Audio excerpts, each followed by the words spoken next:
Bueno, esta presentación se llama Verdades a Medias, que es el nombre de un programa de radio. Nosotros decidimos utilizar como soporte el proceso de mediación, algo que quizás parecía una locura en ese momento, pero que funcionó muy bien, ¿verdad? Que es eh, imaginar algunos procesos de aprendizaje mediados mediante el soporte de una radio, ¿verdad? Entonces, a partir de ahí, me fui dando cuenta de que se podría hacer una propuesta de mediación desde las personas estudiantes. Bueno, ahora, aunque estuve trabajando en la Escuela de Relaciones Internacionales, ahora estoy trabajando desde la sede regional Chorotega en el campus Nicoya.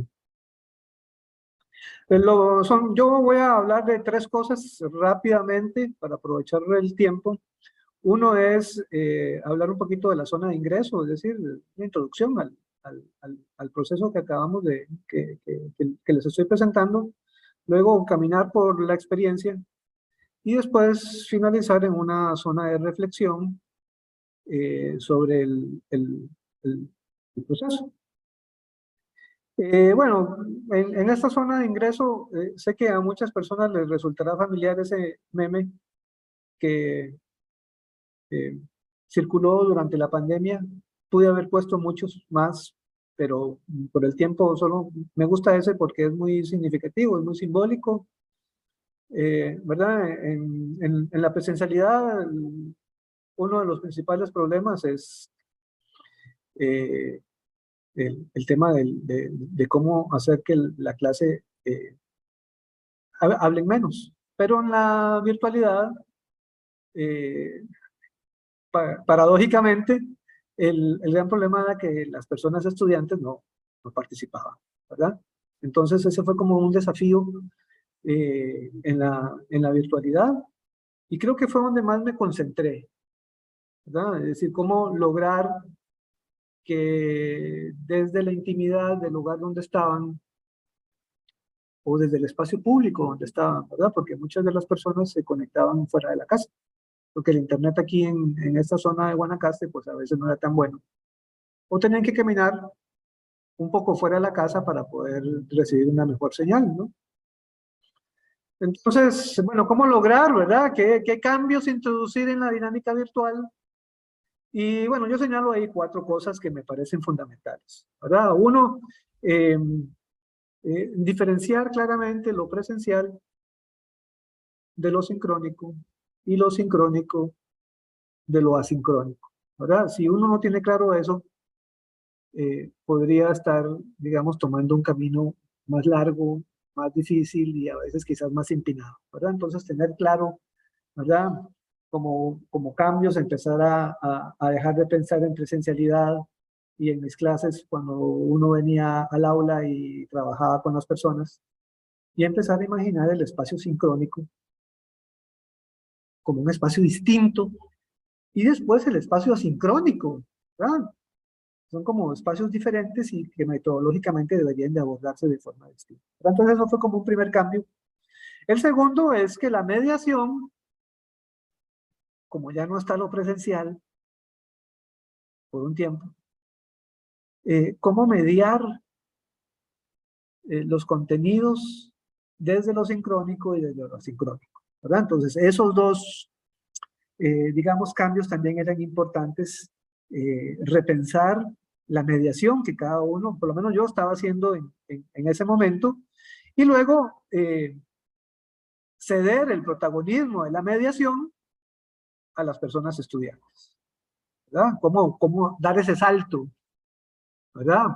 Las principales corrientes de mediación pedagógica nos dicen que las mediaciones están prácticamente orientadas por el docente, por la persona docente. Pero en este caso yo quería dar el salto y hacer una mediación que estuviera protagonizada por estudiantes.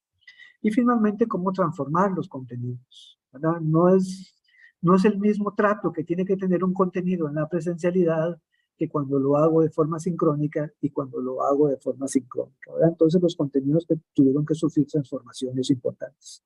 Y el último es la evaluación, ¿verdad? Repensar la evaluación. Entonces, con esos cambios en mente, pensar si en términos de mediación había una tercera vía o más vías, ¿verdad? Nos acostumbramos mucho a las tesis de Gutiérrez y Prieto, ¿verdad? Que la mediación o era presencial o era a distancia. En la presencialidad, la persona docente es el centro de la mediación, y en la educación a distancia, el texto es el centro de la mediación, dicen Gutiérrez y Prieto. Pero en lo sincrónico, en lo asincrónico, ¿quién es el centro de la mediación? ¿Dónde está el protagonismo? ¿Verdad? Entonces, esas preguntas nos llevaron a repensar también y a profundizar un poco con más entusiasmo el estudio de la mediación en espacios sincrónicos y en espacios asincrónicos. Y eso también nos llevó a repensar, no sé si, a trastocar, ¿verdad?, la función mediadora, ¿verdad? ¿Desde qué desde qué punto estoy utilizando la mediación? Como un instrumento, ¿verdad? Entonces la importancia está en las herramientas, o lo estoy viendo como una intervención, donde la importancia está en las actividades, ¿verdad? ¿Cuál es la función de la mediación? Ahí es un instrumento, y entonces me concentro en un Zoom, o me concentro en un aula virtual, en un cuestionario, o en un wiki, ¿verdad? Meramente instrumental, ¿verdad? O me concentro en la intervención, ¿verdad? Entonces, esas dos, digamos, procesos también repensamos el tema de la función mediadora, y aquí es donde empezamos a trabajar el programa de radio, ¿verdad? Desde lo asincrónico, cuando les propuse a los grupos trabajar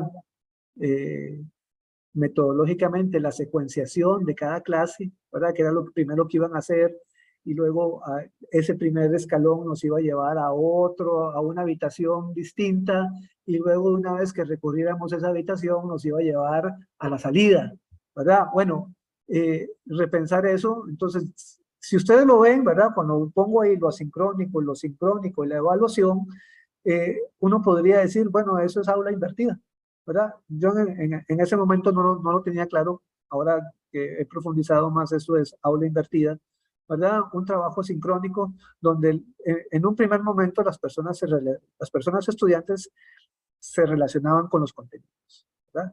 A partir de ciertos contenidos elaboraban bitácoras, no cualquier bitácora, ¿verdad? La bitácora tenía que llevar mapas mentales, tenía que llevar infografías, tenían que ir a buscar ejemplos para ilustrar la teoría que estaban trabajando a través del mapa mental y de las infografías, y luego una reflexión propia, crítica de la lectura, y un breve comentario, resumen del trabajo. Entonces, el contenido se transformaba en un mapa mental, el contenido, las estudiantes lo transformaban en una infografía, y así se relacionaban en un primer momento, ¿verdad?, con los contenidos. En lo sincrónico, cuando ya veníamos al aula virtual, ¿verdad?, digo, a la clase virtual o a la presencialidad remota, el programa Verdades a Medias. Ahí, Verdades a Medias, ahí ellos y ellas tenían que elaborar un guión del programa con el contenido que íbamos a ver esa semana, simular que eran las personas que estaban invitadas a un programa de radio a discutir el tema del día, y luego invitar a una persona externa que no fuera del grupo para que acompañara en ese programa de radio y pudiera, ¿verdad?, servir como una enzima que estimula la conversación en el programa de radio, ¿verdad? Entonces, transformamos el conocimiento asincrónicamente para relacionarnos con los contenidos de una forma, y luego en lo sincrónico lo volvimos a transformar en una conversación, ¿verdad?, en un proceso dialógico.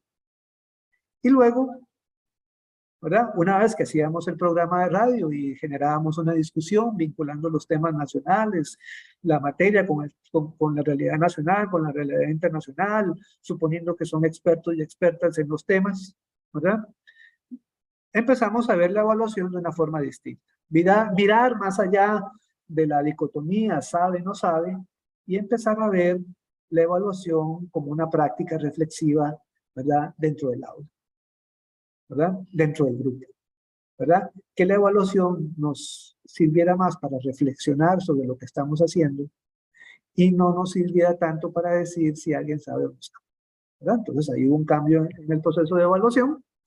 Y en lo sincrónico, ¿verdad?, haciendo un recorrido breve de la experiencia, la persona estudiante se interrelaciona con sus contenidos, construye nuevos contenidos, colabora con sus pares y descubre nuevas formas de acercarse a esos contenidos que quizá antes no la tenían. Y del lado sincrónico también transformó todos esos mapas mentales, transformó las infografías, los ejemplos que traía, los transformó en una conversación que se creó a partir del diálogo con las otras personas en el programa de radio. Compartieron conocimientos, compartieron lo que leyeron, compartieron lo que fueron a buscar fuera y reflexionamos finalmente dentro del proceso de evaluación. Y finalmente una reflexión sobre la mediación. Creo que la lección número 1 es que la mediación, más que una herramienta, más que un instrumento, producto de todo esto, estoy convencido de que la mediación es la transformación del conocimiento.